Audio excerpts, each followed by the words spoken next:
Hello, in this episode of Iaido Elements, we will discuss the basic footwork of okuri-ashi. The translation of okuri-ashi is footwork used for moving or attacking quickly in any direction.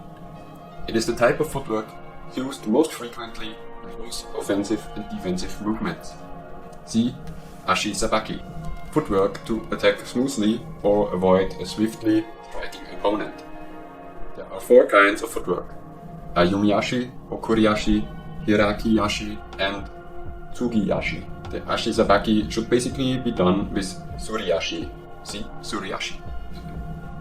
Footwork in which the bottoms of the feet glide across the floor. This type of footwork enables one to minimize unsteadiness in the body and stance while moving, to stabilize the lower body, and to move the upper body freely and unrestrictedly. Suri-ashi is an important element of the 4 kinds of footwork: ayumi-ashi, okuri-ashi, hiraki-ashi, and tsugi-ashi. I want to share my understanding of okuri-ashi and point out what I am focusing on in this footwork.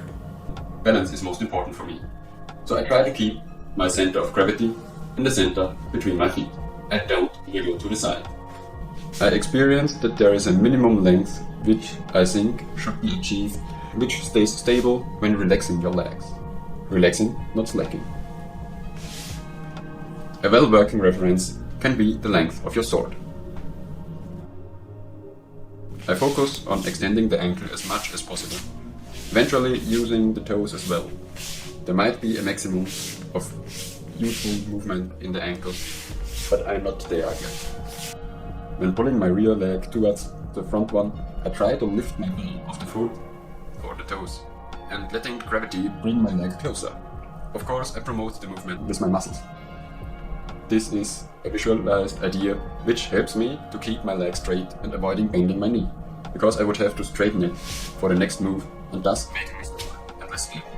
As soon as I finished my step, I try to re-establish the tension in my legs for the next movement. I am checking if I am rotating my hips on a vertical axis by watching the end of my tsuka. This will make your hip movement very visible.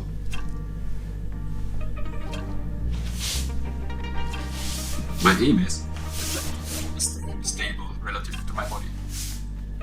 I am still apart from this aim, but I try to reduce the movement. In my opinion, an intermediate goal is to avoid lateral movement of the tsuka, so that it only moves up and down, because this doesn't interfere with your okuri-ashi, a straight parallel. Why not taking the upper legs as a propellant?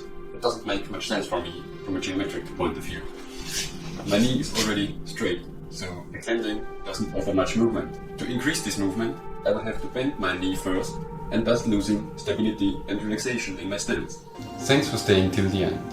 Why not teaching me a lesson and share your knowledge and experience in the comments?